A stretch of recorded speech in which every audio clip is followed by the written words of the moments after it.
Saturday the 23rd of April, and we'll kick off this part at the end of the day.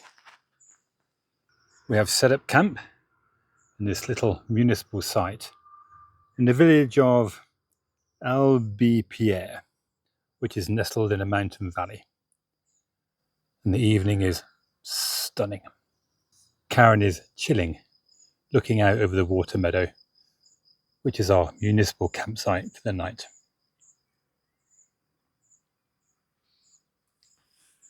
There are some facilities here. I think there are toilets and maybe even a shower off behind me. But beyond that, it's a field, just outside of the little village. Despite spending quite a few hours in the van today, we've only actually come 70 kilometres. It was a leisurely drive. I doubt I went above 40 miles an hour pretty much all the way down here. We did have a few interesting stops. First was the little village of Trizac, where we had a little explore, checked out the church, the beautiful houses. We found a coffee shop and had an extra strong French coffee. And then icing on the cake, we had a lavoir. And I'm getting quite fond of these French washrooms now. In fact, there is a Facebook group that I've joined, so I'm posting my pictures on there. We are sharing this little meadow with 3 other campervans. One over there, one tucked there up beside the stream, a further one right out the back, and I think there's a hiker camping over there as well. From the little town of Trizac, we pushed on generally in a south or southwesterly direction through some beautiful forest, and we happened across this little waterfall. I think it's called Cascade Marahole. I'll put it down the bottom as always. So that was a nice little break.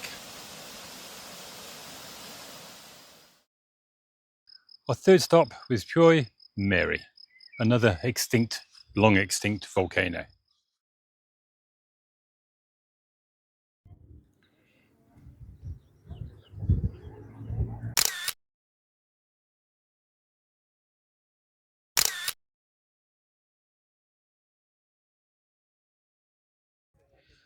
That is not looking like it's going to be an easy climb. My target is the top of the mountain behind me. I don't know how much higher it is. Let's have a quick leg up there and hopefully not have a heart attack. Famous last words, maybe. I think we're at 1,787 meters on the col. But there are 2 different signs with 2 different numbers. The one just round to my left says 1589. So that may be a different col. Okay. It's taken a bit of physical exertion for me to figure out the blinding obvious. Puy Mary, that is 1,787 meters. The col, which is now down below me, is 1589. Genius.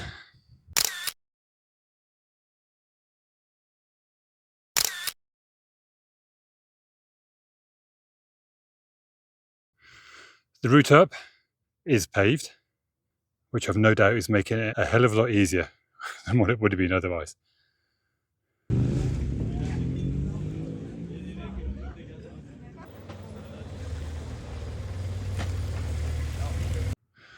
We're parked off towards the bottom of that line of vehicles. And on the other side of the mountain in front of me, there are quite a few paragliders. I've seen the thermal because they're going way up above.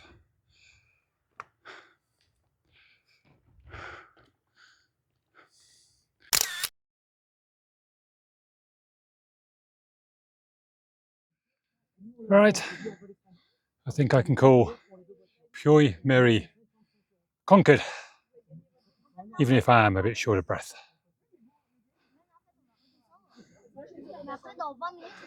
Once I got my breath back, we'll check out the views because they are, not surprisingly, awesome. Those guys in their paragliders have cheated as far as I'm concerned. You may notice that there are a lot of flies up here. It's not very pleasant. Let's get the views and get back down for a cup of tea and some lunch. There is a trail following the ridgeline off to the south. I'm pretty sure that's southeast off behind me. And that is off to the southwest.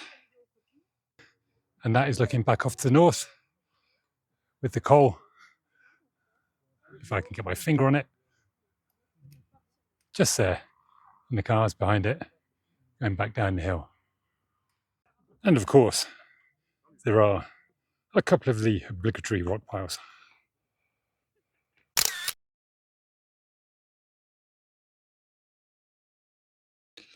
We have driven up that valley stretching out to the north. There was a col way back on that ridgeline on the right with a little cafe on top and fantastic views up the valley towards me now. Much quieter than this one. It does almost appear like here I'm standing on the edge or the rim of a massive crater with the north side now missing. I don't know if I am or not, but I'll check it out later on.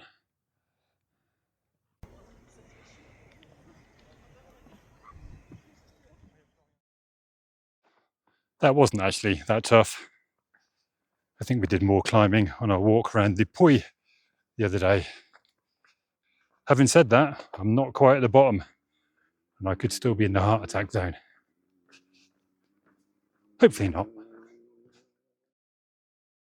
I've got this chap out here looking for food and showing the paragliders how it should really be done. Speaking of the paragliders, they've all gone. So I guess they rode their thermal and set off cross country. I've no idea in which direction. Probably southeast, as we seem to have a slight northwesterly twinge on the wind.